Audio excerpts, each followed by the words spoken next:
بس خود كوش او عندما تجي خو بقريان تناتوا حادث صدام لك من وهابه نانا كت خودي ربي من ربي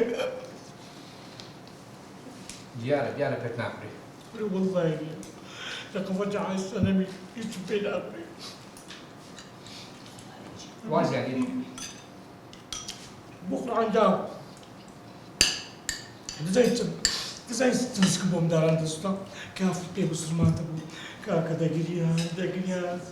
دقريان داقو ما مسعدي عيبنيها بعد ما ملجأت الضروي كل وقت كا خطو لقرحان تنهو باوش دقريه بدينا تتا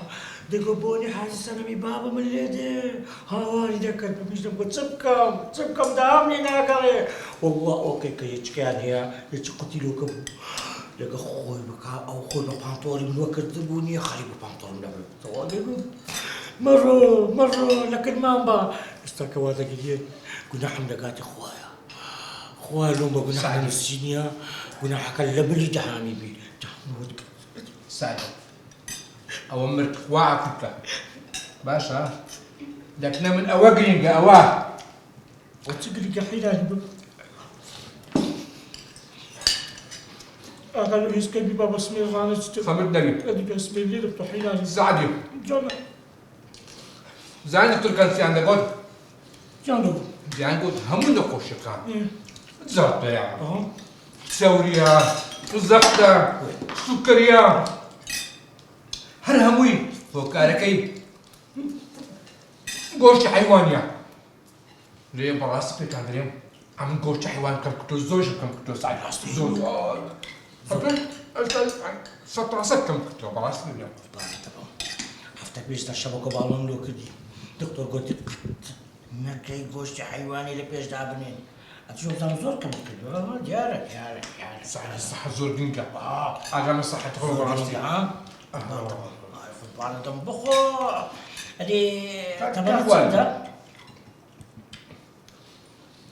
شنو واش صار؟ كل دكتور قلت لك 8 سالي دبيها قاطع نخول كل رحمي بخود بك كل زكت بخود بسوتي سعد والله كم كنتو سعدي تصانع شو كم كنتو؟ أمن بس مجي الشك بس ما مريدهم يعني والله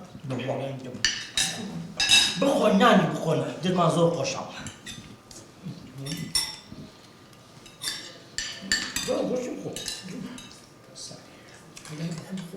ما يقولش ما زوج بحزدي بس نايم سعدي براسي نايم بس تزعلون تزعلون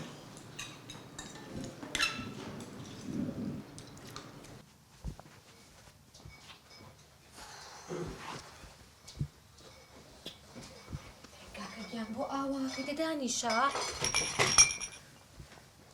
حەزە لە کامەیانە کاکە لەگەڵ تۆمە شی ناکە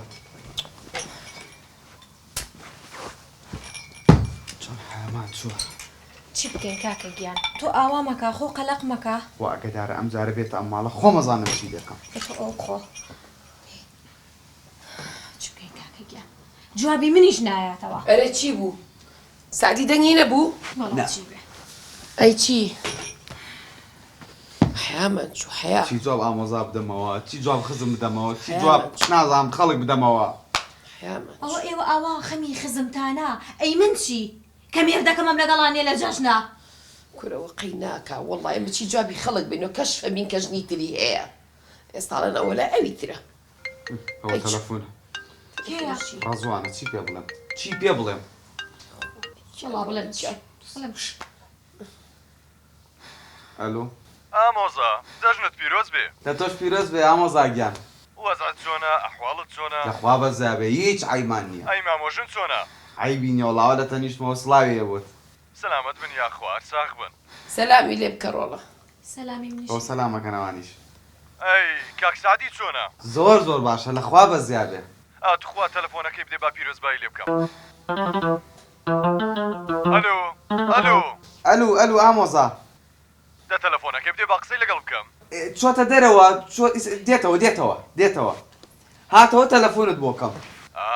دیارە لای ژنەکەی تریەتی ئەم جەژنە ئامۆزا ژنی چی کاک سعدی یەک ژنیە ئەیش لیمۆیە وا دیارە چێ باوەڕمان پێ ناکەی ئامۆزا با باوەڕتان پێکەم بەس نازانم دڵی من شتێکی ترێڵێ هەز ناکەم وا بێ. ئەگە باوەڕ ناکەی وەرە زۆر باشە هەر ئێستا دێم. بەخێر بێ چی بۆ کوێ بێت کوێ بێ و تۆ تەواوی چی بکەم چی بۆ تۆ تەواوی ئێ چی بکەم کورە ئەجە